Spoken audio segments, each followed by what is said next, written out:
When Allah wants you to get something, to achieve something, or to give you something, nobody can stop it. Even if the whole world is trying to block you from achieving something, they won't be able to do it.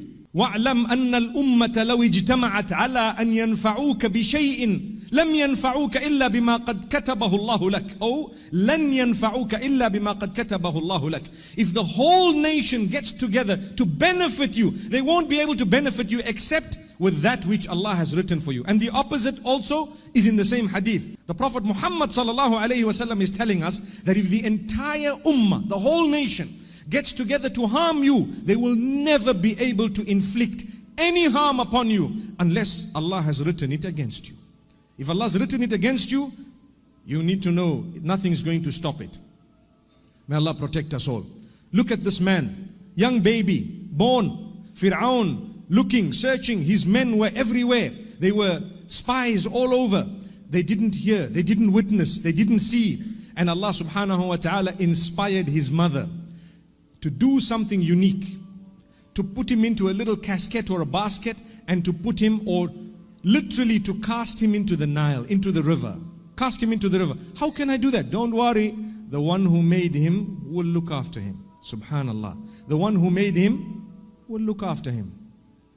Allah says, ألقيه في اليم ولا تخافي ولا تحزني إنا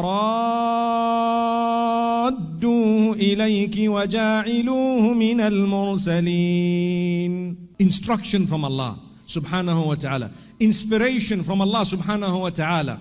Take him and place him in the water, in the river. Allah will return him to you. Allah says, we will return him to you. Subhanallah. And we will make him from amongst those who is sent. We will make him a messenger. He's going to have something big. Subhanallah. And what happened? Allah did not bless the Pharaoh with children. They were looking for this male child. And the wife, as she was walking, she notices this little casket and she picks up this baby. And the baby was absolutely gorgeous, absolutely innocent, totally. And cut a long story short, they looked after Musa alayhi salatu wassalam until he grew quite old. He was not suckling from anyone because that was the plan of Allah. And they were desperate to get him to suckle because he needed to survive until, subhanallah, subhanallah, amazingly, Allah returned the baby, as an infant, to the mother. He would be brought in the highest form of luxury. He would be brought to the mother. The mother would suckle, spend some time, etc., etc., look after him, breastfeed him, whatever else, and send him back. And he suckled from no one else. This is the power of Allah. Never underestimate the power of Allah subhanahu wa ta'ala. When He wants to give you, He will give you. Pray to Him. Pray hard. Pray with conviction. When the time is right, what you want will come to you. Remember that. If it is good for you, and if it is meant for you, it's coming in your direction. If it is not, no matter what, it won't. So Allah subhanahu wa ta'ala says, فَرَدَدْنَاهُ إِلَىٰ أُمِّهِ كَيْ تَقَرَّ عَيْنُهَا وَلَا تَحْزَنْ. We returned him to his mother in order for her eyes to be cooled and for her not to be saddened. She was a good woman. She was close to Allah subhanahu wa ta'ala. She was chosen to be the mother of a messenger of Allah subhanahu wa ta'ala. Imagine what qualities she had. I always tell the sisters and even the brothers that if you want a child who's going to be someone serving the deen, ask yourself, who am I to start with? Who am I to start with? If I'm a person who wants to follow the trends of today and I have my little heels and my makeup and my miniskirt and I'm walking around with a little handbag, throwing things behind my back like this, do you want a child who's going to really be some form of service to the deen? The same applies to the brothers. Every night you're in the club, jumping and dancing and drinking and everything else and womanizing and all of those nature of things, that type of thing. And then you say, oh Allah, make my child a big, sheikh who's going to be spreading the deen. Subhanallah, subhanallah. Your sheikh is in the nightclub, that's what it is. And you want your child to be the sheikh spreading the deen. Allah can do it, but You need to repent. You need to turn back. It's never too late. My brothers and sisters, we turn to Allah. We turn to Allah subhanahu wa ta'ala. It's not too late. We're breathing. Take a look at the world. Learn by looking at the globe. Watch the people. See, the most content people are not those who run behind materialistic items. Remember that. Wallahi, I promise you. Yes, you might look at glamour, you might look at popularity, you might look at someone who the world looks at as, wow, a superhero, someone who's a movie star. In real life, they are depressed, they are struggling, they have addiction sometimes to various things, even drugs. They suffer with problems, they are bipolar. Look at so many of these pop stars popping one after the other, pop, pop, pop, pop. Have you seen that? That's why they're called pop stars. May Allah subhanahu wa ta'ala help us. My brothers and sisters, we need to serve the ummah. We need to have a concern for the next generations. We need to serve Allah so that at least in our progeny, when they watch us, do you know the most powerful way of relaying the message is for them to follow by example. When you are fulfilling salah, when you dress in a specific way, your child who cannot yet speak in your language, who cannot yet communicate properly in your own system, will fight to dress the way you dress, just because that is the plan of Allah subhanahu wa ta'ala. If you fulfill your salah constantly, your child will be found in sujood before they can even walk. Do you know that?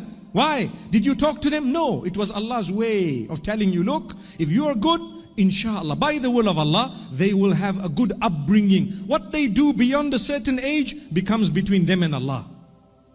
Once you arrive at a certain point, it's now your life.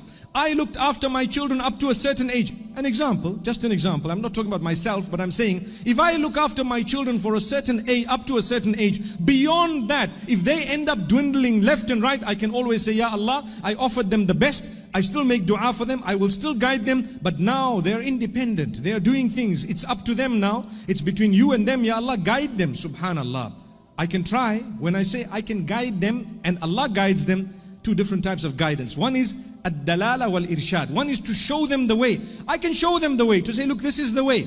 But at-tawfiq is from Allah. The guidance in the sense that to bring them onto the path is from Allah. May Allah bring our children on the path. And before that, may Allah bring us on the path and keep us steadfast. Remember, when you follow your faith, considering it an honor to follow your faith, that is when you have achieved something. But when you follow your faith, considering it a burden, yes, you may be following, but you will not achieve the true benefit of the entire package. People fulfill salah. When you fulfill salah, you're lazy to do it. You're just doing it because, hey, you know what, I'm scared. I don't want to be punished. Okay, fair enough. Your salah may be done. But if you want to achieve the broader benefits of that beautiful salah, do it as an honor. Oh Allah, I love you. I'm going to fulfill this salah because I want to do it for your sake. You've given me so much, Ya Allah. Amazing. My brothers and sisters, getting back to the Pharaoh, Musa alayhi salatu wasalam brought up in this home, going back to his mother. I want to draw another lesson for us all. Sometimes we are separated from our loved ones. Agree?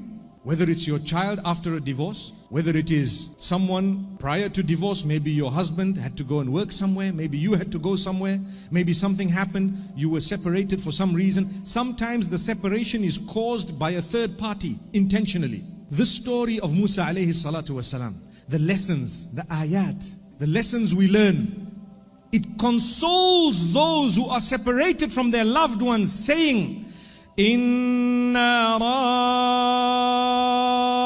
raddu ilayk, we will definitely return him to you. If Musa alayhi salam's mother was told that by Allah, I'm sure Allah can return to us our loved ones. May Allah subhanahu wa ta'ala unite us with our loved ones. Sometimes we are separated through death. Do you know that? Death has separated me from my loved one, for example. Or a child, or a parent, or a brother, a sibling, someone you really care for, you really love. Don't worry. وَالَّذِينَ آمَنُوا وَاتَّبَعَتْهُمْ ذُرِّيَّتُهُم بِإِيمَانٍ أَلْحَقْنَا بِهِمْ ذُرِّيَّتَهُمْ. Allah speaks about how He will allow your family members to join you in the hereafter, on condition that you all believed. On condition that you all believed. You need to try to earn the pleasure of Allah. You did it, Your children did it, you tried your best. Allah says, we will gather you together. Don't worry. You're going to be united. When you lose a loved one through death, it's not the end of the path. By the will of Allah, you will meet them again very soon, a matter of time. May Allah subhanahu wa ta'ala grant that to us, and may we meet them in a better place, not in a worse place. May Allah subhanahu wa ta'ala forgive us.